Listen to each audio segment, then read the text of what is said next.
శ్రీ గణేశాయ నమః. శారదా గురుభ్యో నమః. ఈటీవీ లైఫ్ ఆధ్యాత్మిక ఛానల్ ప్రేక్షకులకు శుభోదయం. శ్రీరస్తు కార్యక్రమానికి శుభస్వాగతం. కార్యక్రమంలో శుభతిథి అంశంలో నేటి పంచాంగ వివరాలు చూద్దాం. ఆంగ్ల తేదీ 13వ తేదీ 1వ నెల 2026 సంవత్సరం మంగళవారం. స్వస్తి శ్రీ చాంద్రమాన శ్రీ విశ్వావసనామ సంవత్సరం దక్షిణాయనం హేమంత ఋతువు పౌష్యమాసం కృష్ణపక్షం దశమి తిథి మధ్యాహ్నం 3:55 వరకు. అనంతరం ఏకాదశి. విశాఖ నక్షత్రం రాత్రి 1:02 వరకు. అనంతరం అనురాధ నక్షత్రం. శూలం యోగం రాత్రి 8:30 వరకు. అనంతరం గండ యోగం. భద్రకరణం మధ్యాహ్నం 3:55 వరకు. అనంతరం భవకరణం. వర్జం తెల్లవారుజామున 5:28 ప్రారంభమై శేషవర్జం రేపు ఉదయం 7:15 వరకు. దుర్ముహూర్తం ఉదయం 9 గంటల నుండి 9:45 వరకు. తిరిగి దుర్ముహూర్తం రాత్రి 11:05 నుండి 11:56 వరకు. అమృత ఘడియలు మధ్యాహ్నం 3:20 నుండి సాయంత్రం 5:06 వరకు. నేటి రాహుకాలం మధ్యాహ్నం 3 గంటల నుండి 4:30 వరకు. యమగండం ఉదయం 9 గంటల నుండి 10:30 వరకు. ఇక ఈనాటి తిథివార నక్షత్రాలను అనుసరించి చేయదగిన దేవతోపాసన గురించి విచారించినట్లయితే దశమి తిథి ఈనాడు మంగళవారం. విశాఖ నక్షత్రం ఈరోజు. ఇంద్ర అగ్నులు ఉభయులు కూడా అధిష్టానంగా ఉండేటటువంటి నక్షత్రం ఈ విశాఖ నక్షత్రం. ఈ రోజున ఈ మంగళవారం నాడు సుబ్రహ్మణ్యారాధన చాలా విశేషం. ఎందుకు ఇది ప్రతి మంగళవారం సుబ్రహ్మణ్యారాధన విశేషమే అయినప్పటికీ కూడా విశాఖ నక్షత్రం సుబ్రహ్మణ్యుడి యొక్క జన్మ నక్షత్రం అని మనకి స్కాంద పురాణాది గ్రంథాలు తెలియజేస్తున్నాయి. ఏ దేవతనైనా సరే ఎప్పుడు ఆరాధించినా ఆయా దేవత యొక్క అనుగ్రహం మనకి పరిపూర్ణంగా లభిస్తుంది.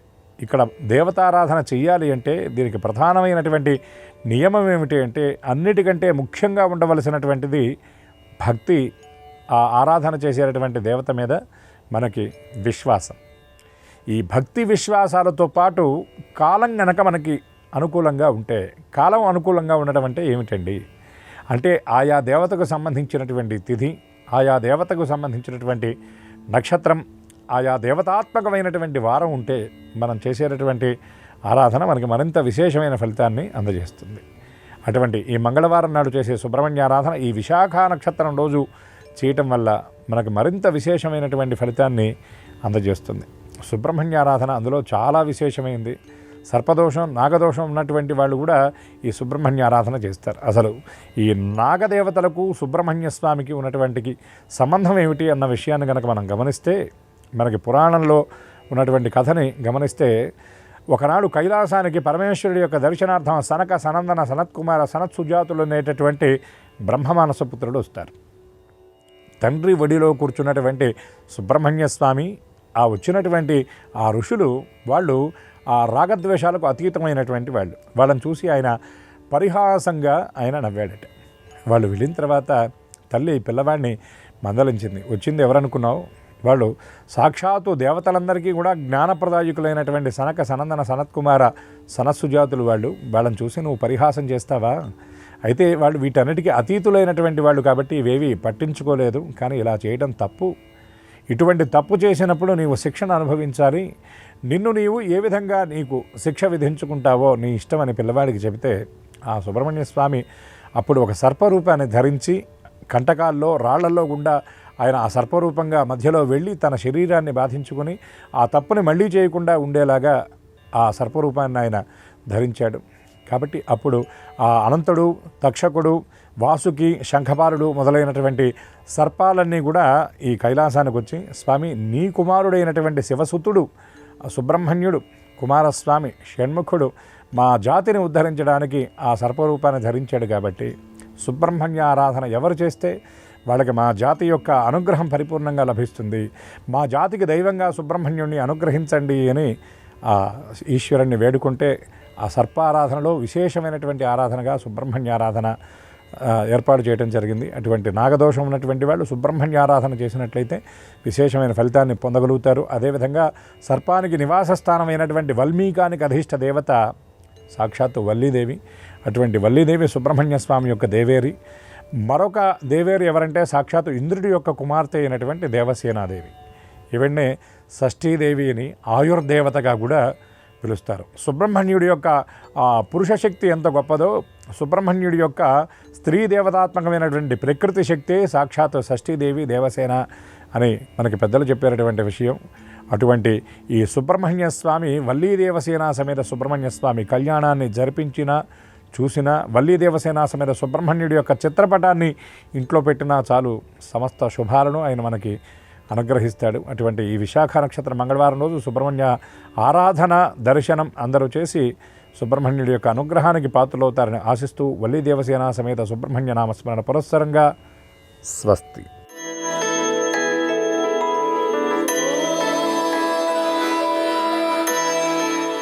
ఈటీవీ లైఫ్ ఆధ్యాత్మిక ఛానల్ ప్రేక్షకులందరికీ నమస్కారం. శ్రీరస్తు కార్యక్రమంలో గ్రహయోగం అంశానికి స్వాగతం. ఈనాటి ఈ గ్రహయోగం శీర్షికలో మేషాది ద్వాదశ రాశుల వారికి కలిగే శుభ అశుభ ఫలితాల్ని, అవసరమైన సందర్భాల్లో ప్రత్యామ్నాయ మార్గాల్ని తెలుసుకుంటారు. అంతేకాక ఏ రాశి వారికి ఏ దైవ దర్శనం శుభంకరమో, ఏ రాశి వారికి ఏ దిక్ప్రయాణం లాభకరమో, ఏ రాశివారు ఏ రంగు దుస్తుల్ని ధరించేటట్టే సర్వకార్యాలు నిర్విఘ్నంగా పరిసమాప్తమవుతాయో, ఏ రాశి వారికి ఏ సంఖ్య అదృష్ట సంఖ్యగా ఉండబోతోందో ఆ విశేషాల్ని క్రమంగా తెలుసుకుంటారు. వీటితో పాటుగా ఆయన పేరే సుబ్రహ్మణ్యుడు అని, అతి పవిత్రుడు అని దీని అర్థం. ఈయన అయోనిజుడు. అంతటి ఉత్తముడైన సుబ్రహ్మణ్యేశ్వర స్వామివారిని ఏ తీరుగా పూజించడం వల్ల ఎటువంటి శుభ ఫలితాల్ని పొందగలుగుతామో ఆ విశేషాల్ని శ్రీకరం అనే శీర్షికలో ఇప్పుడు మనం తెలుసుకుందాం.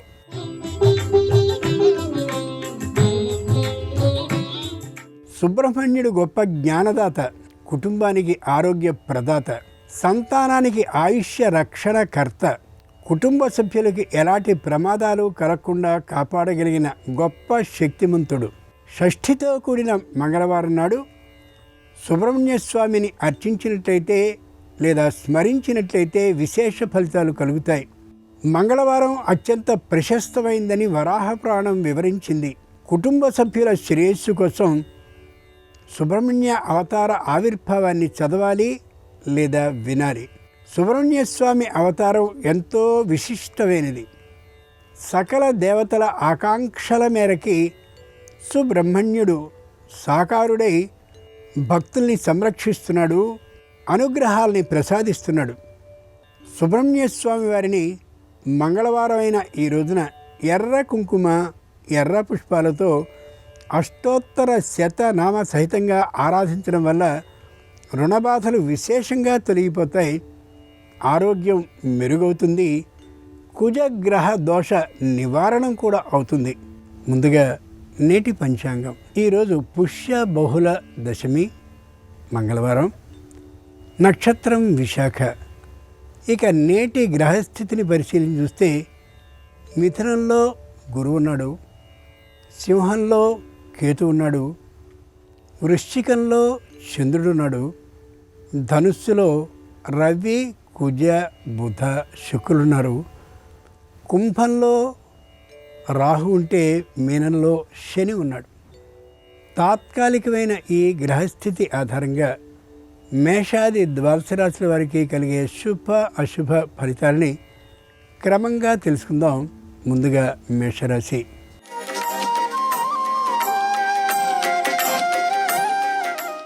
ఈరోజు మేషరాశి వారి ఫలితాలని పరిశీలించి చూస్తే వాగ్ వివాదానికి అవకాశం వస్తుంది.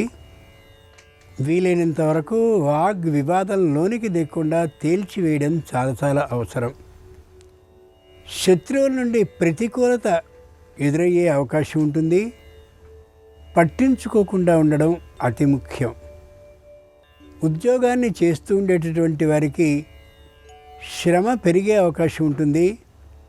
దాన్ని శ్రమగా భావించకుండా పూర్తి చేసుకోవడం అవసరం. మంగళవారం సందర్భంగా మేషరాశి వారు సుబ్రహ్మణ్యేశ్వర స్వామి వారిని పూజించి ఆయనకు ప్రీతికరమైనటువంటి నువ్వుల వండల్ని ప్రసాదంగా సమర్పించినట్లయితే రుణపరమైనటువంటి సమస్యలు తొలగే అవకాశం ఉంటుంది. ఈశాన్య దిక్ ప్రయాణం అనుకూలం. కలిసొచ్చే రంగు తెలుపు. అదృష్ట సంఖ్య 3.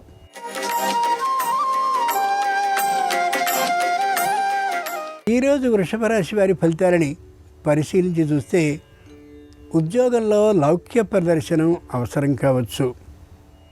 ఉద్యోగ స్థలంలో ఎక్కువసేపు ఉండవలసి వచ్చేటటువంటి కారణంగా విసుగుగా అనిపించవచ్చు, కానీ తప్పనిసరి అని భావించగలగాలి. శత్రువులతో అనుకూలమైనటువంటి భావంతోనే ఉండాలి తప్ప ముఖంలో ఏ విధమైన వ్యతిరేక భావాన్ని చూపించకుండా ప్రవర్తించగలగాలి. ముఖ్యంగా పై ఉద్యోగులు ఏదైనా ఒక మాటని తొందరపడి అన్నప్పటికీ కూడా దాన్ని పట్టించుకొని మానసికమైన బాధని పడడం ఏమాత్రం శ్రేయస్కరం కాదు.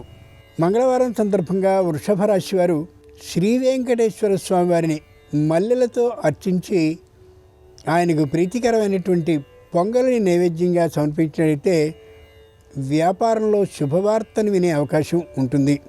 ఉత్తర దిక్ ప్రయాణం అనుకూలం. కలిసి వచ్చే రంగు నీలం. అదృష్ట సంఖ్య 1.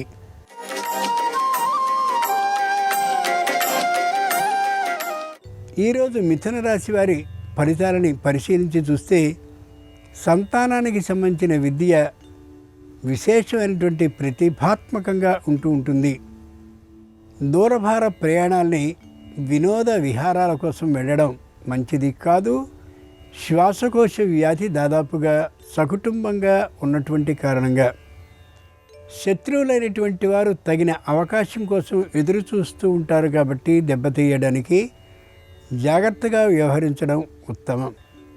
మంగళవారం సందర్భంగా మిథున రాశి వారు ప్రత్యక్ష భగవానుడైన ఆదిత్యుణ్ణి అంటే సూర్యుణ్ణి కుంకుమాక్షతలతో పూజించినట్లయితే తప్పక ఆరోగ్య సిద్ధి కలిగే అవకాశం ఉంటుంది. తూర్పు దిక్ ప్రయాణం అనుకూలం. కలిసి వచ్చే రంగు నలుపు. అదృష్ట సంఖ్య 8.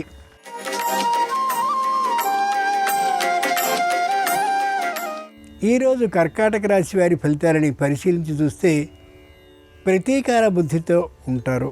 అది మంచిది కాదు. రుణాన్ని తీసుకోకుండా ఉండాలి అని అనుకుంటారు. అవసరమైన పక్షంలో తీసుకోవడం అవసరం. వివాహాది శుభకార్యాలకి వెళ్ళకూడదు అని అనుకుంటారు. సంబంధ బాంధవ్యాల పెంపుదల కోసం అవసరమైతే ప్రయాణించడం ఉత్తమం. ఇతరుల విషయాల్లో జోక్యం చేసుకోవలసిందే అని అనుకుంటారు. అది ఏమాత్రమూ సరికానే కాదు. మంగళవారం సందర్భంగా కర్కాటక రాశి వారు కళ్యాణ వెంకటేశ్వర స్వామి వారిని పసుపు అక్షతలతో పూజించినట్లయితే వివాహాది శుభకార్యాలు అశ్రమంగా నెరవేరే అవకాశం ఉంటుంది. ఉత్తర దిక్ ప్రయాణం అనుకూలం. కలిసి వచ్చే రంగు తెలుపు. అదృష్ట సంఖ్య 3.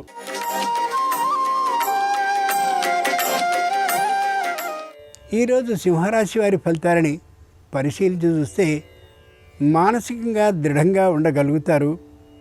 శారీరకంగా మాత్రం అనారోగ్య భావన విశేషంగా ఉంటుంది. ముఖ్యంగా చర్మవ్యాధి మరింతగా వ్యాపించే అవకాశం ఉండొచ్చు. అంతేకాక ఉదర సంబంధమైన వ్యాధులు కూడా కలిగే అవకాశం ఉండొచ్చు.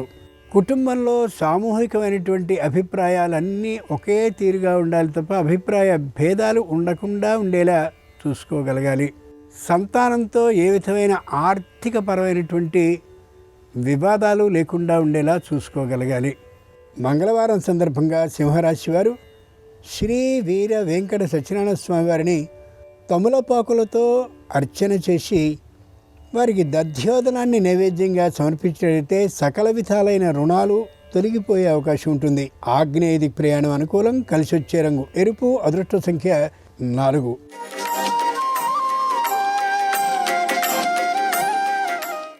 ఈరోజు కన్యారాశి వారి ఫలితాలని పరిశీలించి చూస్తే ఆదాయం విశేషంగా ఉంటుంది. ఆ కారణంగా తాత్కాలిక అహంకారం ప్రవేశించే అవకాశం ఉండొచ్చు. ఎందరెందరో ప్రముఖులైనటువంటి వారితో పరిచయాలు పెరిగి ఉన్నటువంటి కారణంగా నోటి దుడుకుతనం కలిగే అవకాశం ఉండొచ్చు. బంధువులతో మిత్రులతో అందరితోనూ సమన్వయ భావంతో ప్రవర్తించడం అవసరం. ఇంతకు ముందు కాలంలో ఏవైనా వాద వివాదాలు ఎవరితోనైనా వచ్చి ఉంటే అవి తిరిగి తెర మీదికి రాకుండా ఉండేలా తగినటువంటి ప్రయత్నాలని చేసుకోవడం అత్యవసరం.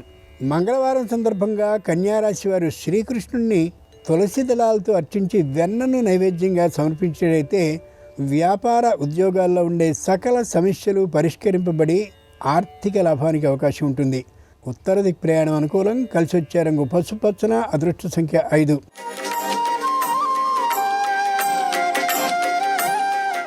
ఈరోజు తులారాశి వారి ఫలితాలని పరిశీలించి చూస్తే మానసికంగా అలసిపోయి కనిపిస్తారు. శారీరకంగా కూడా ఆరోగ్యంతో ఉండే అవకాశం ఉండకపోవచ్చు. తాత్కాలిక అనారోగ్య స్థితి ఉండొచ్చు. జరిగిపోయినటువంటి జీవితంలో చేయబడిన తప్పులు, ఇబ్బందులు గమనించుకోవడం కంటే వస్తున్నటువంటి కాలంలో ఏ విధమైన శుభాలని, విజయాలని పొందాలో దాని గురించిన ఆలోచన చేసుకోవడం శ్రేయస్కరం. బంధువులు, మిత్రులు ఎవరెవరు సరైనటువంటి సూచనలు ఇస్తున్నారో ప్రత్యేకంగా ఆలోచించుకుని వ్యవహరించడం అవసరం. మంగళవారం సందర్భంగా తులారాశి వారు శ్రీ లక్ష్మీ నృసింహస్వామి వారిని సన్నజాతులతో అర్చించి గారెలను నైవేద్యంగా సమర్పించినట్లయితే నూతన పదవి లాభ సూచన ఉంటుంది.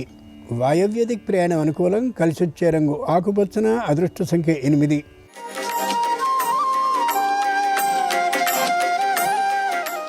ఈరోజు వృశ్చిక రాశి వారి ఫలితాలని పరిశీలించి చూస్తే చేస్తున్నటువంటి ఉద్యోగ వ్యాపారాల రద్దీ కారణంగా తల్లిదండ్రులతో మాట్లాడే అవకాశం కూడా ఈరోజు ఉండకపోవచ్చు.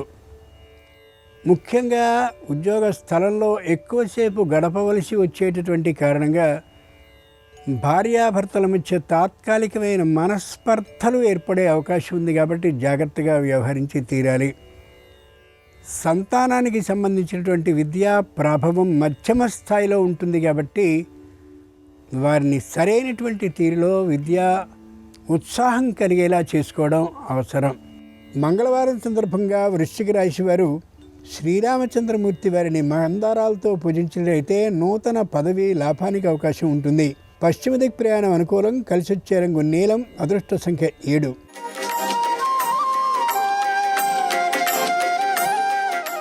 ఈరోజు ధనురాశి వారి ఫలితాలని పరిశీలించి చూస్తే ఎవరితోనూ కలుపుగోలుతనంగా ఉండడం అంత ఇష్టంగా ఉండకపోవచ్చు.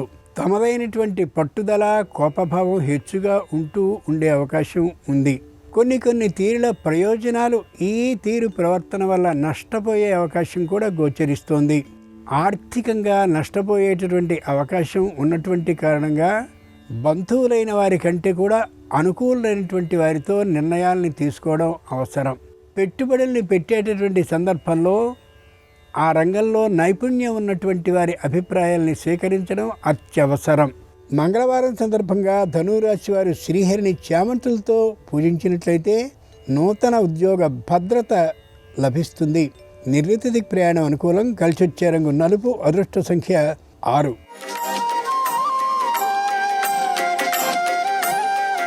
ఈరోజు మకర రాశి వారి ఫలితాలని పరిశీలించి చూస్తే కోపం, పట్టుదల హెచ్చుగా ఉండే అభిప్రాయం గోచరిస్తోంది. రుణాన్ని ఇచ్చినటువంటి వారు తాత్కాలికంగా మౌనంగా ఉన్నప్పటికీ కూడా ఒక్కుమ్మడిగా రుణాన్ని తిరిగి తీర్చవలసిందిగా ఒత్తిడి చేసే ప్రమాదం లేకపోలేదు. రుణాలని తీసుకునేటటువంటి సందర్భంలో ఏ నియమాలని అంగీకరించి తీసుకున్నారో ఆ నియమాలకి కట్టుబడి ఉండడం తప్పనిసరి. ఇంటిని కుదువబెట్టడం లేదా స్థలాన్ని కుదువబెట్టడం వంటి పనుల్ని చేయడం శ్రేయస్కరం కాదు. మంగళవారం సందర్భంగా మకర రాశి వారు శ్రీ వీర వెంకట సత్యనారాయణ స్వామి వారిని పూజించి గోధుమ రవ్వ కేసరిని ప్రసాదంగా సమర్పించినట్లయితే తప్పక కుటుంబంలో ఐకమత్య సిద్ధి అవుతుంది. దక్షిణ ప్రయాణం అనుకూలం. కలిసి వచ్చే రంగు నలుపు. అదృష్ట సంఖ్య 2.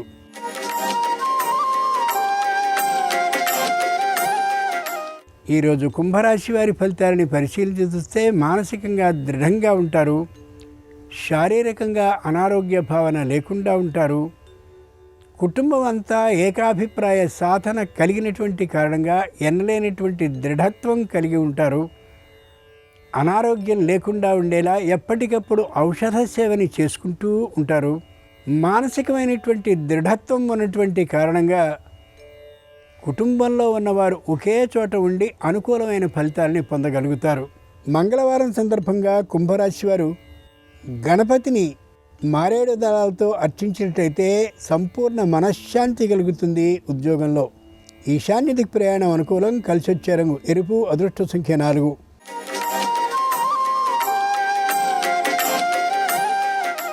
ఈరోజు మీనరాశి వారి ఫలితాలని పరిశీలించి చూస్తే వృత్తిపరమైనటువంటి ఆదాయం పుష్కలంగా ఉంటూ ఉంటుంది. వ్యాపారపరమైన ఆదాయం కూడా చక్కగా ఉంటుంది. ఉద్యోగంలో కూడా ఆదాయం పుంజుకునే అవకాశం గోచరిస్తుంది. ఎక్కడెక్కడో పెట్టుబడులు పెట్టినవన్నీ కూడా మెల్లగా పెరిగేటటువంటి అవకాశం ఉన్న కారణంగా ఆర్థికమైనటువంటి లాభాన్ని తప్పక పొందగలుగుతారు. సంతానం మాత్రం తాము చేసినటువంటి ప్రతి ప్రయత్నము కూడా పరీక్షా విషయంలో అనుకూలించే అవకాశం లేకపోవచ్చు. మంగళవారం సందర్భంగా మీనరాశి వారు భక్తాంజనేయ స్వామి వారిని పూజించి ద్రాక్ష పండ్ల నైవేద్యంగా సమర్పించినట్లయితే తప్పక వృత్తిలో పదవీ ఆధిక్యం వేతనాధిక్యంతో లభించే అవకాశం ఉంటుంది. ఆగ్నేయ దిక్ ప్రయాణం అనుకూలం. కలిసొచ్చే రంగు ఎరుపు. అదృష్ట సంఖ్య 5. ఇవి ఈనాడు ద్వాదశ రాశుల వారికి కలిగేటటువంటి శుభ అశుభ ఫలితాలు. ఈరోజు మంగళవారం అయినటువంటి సందర్భంగా సుబ్రహ్మణ్యేశ్వర స్వామి అనుగ్రహం సర్వరాశుల వారికి సంపూర్ణంగా కలగాలని హృదయపూర్వకంగా ఆ సుబ్రహ్మణ్యేశ్వర స్వామి వారిని ప్రార్థిస్తూ స్వస్తి.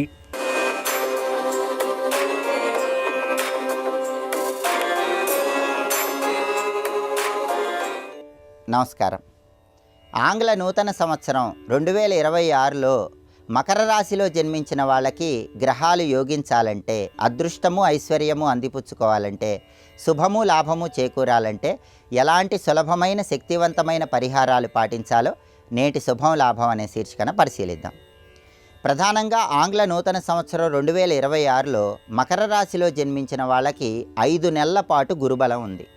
జూన్ 2వ తేదీ నుంచి అక్టోబర్ 31వ తేదీ వరకు మకర రాశి వాళ్ళకి గురుబలం ఉంది. జూన్ 2 ముందు గురుబలం లేదు. నవంబర్ డిసెంబర్ నెలల్లో గురుబలం లేదు. కాబట్టి మకర రాశిలో జన్మించిన వాళ్ళు జూన్ 2 ముందు నవంబర్ డిసెంబర్ నెలల్లో వచ్చే గురువారాలు శివలింగానికి కొబ్బరి నీళ్లతో అభిషేకం చేసుకోవాలి. శివుడికి కొబ్బరి నీళ్లతో అభిషేకం చేసేటప్పుడు శ్రీం శివాయ నమః అనే మంత్రాన్ని 21 సార్లు పఠించాలి. అలా చేస్తే జనవరి 1 నుంచి జూన్ 2 వరకు, అలాగే నవంబర్ డిసెంబర్ నెలల్లో గురుబలాన్ని పెంపొందింపజేసుకోవచ్చు. ఈ సమయంలో గురుబలం తక్కువగా ఉండటం వల్ల వచ్చే ఆర్థిక సమస్యలు, వృత్తిపరమైన సమస్యల నుంచి సులభంగా బయటపడవచ్చు. అలాగే మకర రాశిలో జన్మించిన వాళ్ళు జూన్ 2 ముందు నవంబర్ డిసెంబర్ నెలల్లో వచ్చే గురువారాలు నానబెట్టిన శనగల్లో కొద్దిగా పసుపు కలిపి గోమాతకు ఆహారంగా తినిపించిన గురుబలాన్ని పెంపొందింపజేసుకోవచ్చు. అలాగే మకర రాశి వాళ్ళకి 2026 సంవత్సరం మొత్తం శనీశ్వరుడు విశేషంగా యోగిస్తున్నాడు. శని తృతీయంలో యోగిస్తున్నాడు. తృతీయంలో శని సంచారం ఉండటం వల్ల మకర రాశి వాళ్ళకి మనోధైర్యం పెరుగుతుంది, ఆత్మవిశ్వాసం పెరుగుతుంది. కష్టసాధ్యమైన పనుల్లో కూడా విజయాలు సిద్ధింపజేసుకోవటానికి 3వ స్థానంలో శని సంచారం విశేషంగా యోగిస్తుంది. మిగిలిన గ్రహాల వ్యతిరేకత ఉన్నప్పటికీ తృతీయంలో శని బలీయంగా ఉంటాడని జ్యోతిష శాస్త్ర గ్రంథాల్లో చెప్పారు. కాబట్టి కష్టానికి తగిన ప్రతిఫలం లభిస్తుంది. ఆత్మవిశ్వాసంతో కష్టసాధ్యమైన పనుల్లో కూడా విజయాలు అందిపుచ్చుకోగలుగుతారు. శనీశ్వరుడికి సంబంధించి ఎటువంటి పరిహారాలు పాటించాల్సిన అవసరం లేదు. అయితే మకర రాశి వాళ్ళకి ద్వితీయ స్థానంలో రాహు సంచారం 2026 చివరి వరకు డిసెంబర్ 5 వరకు వ్యతిరేక ఫలితాలు ఇస్తోంది. ద్వితీయ స్థానం అంటే కుటుంబ స్థానం కాబట్టి కుటుంబ స్థానంలో రాహు సంచారం ఉండటం వల్ల మకర రాశి వాళ్ళు కుటుంబ సభ్యులతో మాట్లాడేటప్పుడు, కుటుంబ సభ్యులతో వ్యవహరించేటప్పుడు కొంచెం జాగ్రత్తగా ఉండాలి. లేకపోతే చిన్న విషయాలకే కుటుంబ సభ్యుల మధ్య విభేదాభిప్రాయాలు కలిగే సూచనలు ఉన్నాయి. ద్వితీయంలో రాహు ఇచ్చే వ్యతిరేక ఫలితాలు పోవాలంటే మకర రాశిలో జన్మించిన వాళ్ళు అమావాస్య తిథి రోజు 1 కేజీ నల్ల ద్రాక్ష, తేనె సీసా ఎవరికైనా దేవాలయ ప్రాంగణంలో దానం ఇవ్వాలి. ఇలా 4 అమావాస్యలు దానం ఇస్తే ద్వితీయంలో రాహు ఇచ్చే వ్యతిరేక ఫలితాలు తొలగిపోతాయి. అలాగే ఈ దానం ఇచ్చుకోలేని వాళ్ళు దానికి ప్రత్యామ్నాయంగా దుమ్ దుర్గాయై నమః అనే మంత్రాన్ని 21 సార్లు పఠించడం ద్వారా కూడా ద్వితీయంలో రాహు ఇచ్చే వ్యతిరేక ఫలితాలు తొలగిపోతాయి. అదేవిధంగా మకర రాశి వాళ్ళకి ఈ 2026 మొత్తం సంవత్సరాంతం వరకు డిసెంబర్ 5 వరకు కేతు 8వ స్థానంలో సంచారం చేస్తున్నాడు. అష్టమ కేతు దోషం ఉంది. కేతువు 8వ స్థానంలో సంచారం చేయటం వల్ల ప్రయాణాలు చేసేటప్పుడు కొంచెం జాగ్రత్తగా ఉండాలి. ప్రయాణాల పరంగా చిన్న చిన్న ఇబ్బందులు ఎదురయ్యే సూచనలు ఉన్నాయి కాబట్టి ముఖ్యమైన ప్రయాణ నిమిత్తమై బయటికి వెళ్ళేటప్పుడు మకర రాశిలో జన్మించిన వాళ్ళు దుర్గాదేవికి పూజ చేసిన కుంకుమ బొట్టు కానీ, ఆంజనేయ స్వామి వారికి పూజ చేసిన సింధూరం బొట్టు కానీ ధారణ చేసి బయటికి వెళ్ళినట్లయితే అష్టమకేతు దోషం వల్ల ప్రయాణాల పరంగా ఏర్పడే వ్యతిరేక ఫలితాలు అధిగమించవచ్చు. అలాగే అష్టమంలో కేతువు ఇచ్చే వ్యతిరేక ఫలితాల నుంచి బయటపడి ప్రయాణాలు విజయవంతం చేసుకోవటానికి మంగళవారం పూట గణపతి ఆలయ దర్శనం చేయాలి. మంగళవారం గణపతి ఆలయ ప్రాంగణంలో కొబ్బరి నూనె దీపాన్ని వెలిగించుకోవటం, గరిక, ఎర్ర పుష్పాలు దేవాలయంలో మంగళవారం గణపతికి సమర్పించడం ద్వారా అష్టమ కేతు దోషం నుంచి బయటపడవచ్చు. లేదా గృహంలోనైనా గణపతి దగ్గర కొబ్బరి నూనె దీపం వెలిగించుకొని గరిక, ఎర్ర పుష్పాలు సమర్పిస్తే అష్టమ కేతు దోషం నుంచి సులభంగా బయటపడవచ్చు. కాబట్టి మకర రాశిలో జన్మించిన వాళ్ళకి ఆంగ్ల నూతన సంవత్సరంలో 5 నెలల పాటు గురుబలం ఉంది కాబట్టి మిగిలిన 7 నెలల్లో వచ్చే గురువారాలు గురువుకు సంబంధించిన పరిహారాలు చేసుకోండి. రాహుకేతువుల బలం సంవత్సరాంతం వరకు డిసెంబర్ 5 వరకు లేదు కాబట్టి రాహుకేతువులకు సంబంధించిన పరిహారాలు చేసుకోండి. తృతీయంలో శని అద్భుతంగా యోగించడం వల్ల ఎలాంటి సమస్యలు వచ్చినా వాటి నుంచి బయటపడతారు కాబట్టి శనికి సంబంధించి ఎటువంటి పరిహారాలు అవసరం లేదు. రాహుకేతువుల పరిహారాలు ప్రధానంగా చేసుకోవటం ద్వారా 2026 మొత్తం తొందరగా అదృష్టాన్ని, ఐశ్వర్యాన్ని మకర రాశి వాళ్ళు అందిపుచ్చుకోవచ్చు. అలాగే రేపు భోగి పర్వదినం, షట్టిల ఏకాదశి. ఈ సందర్భంగా ఎలాంటి విధి విధానాలు పాటిస్తే సమస్త శుభాలు చేకూరుతాయో, భోగి పర్వదినం సందర్భంగా ఎటువంటి పూజలు నిర్వహించాలో, షట్టిల ఏకాదశి సందర్భంగా పాటించాల్సిన ముఖ్యమైన నియమాలేంటో రేపటి శుభం లాభం అనే శీర్షికను పరిశీలిద్దాం. నమస్కారం. ఈ కార్యక్రమాన్ని తిరిగి చూడాలనుకుంటే www.youtube.com/ETV Life Spiritual లో చూడవచ్చు.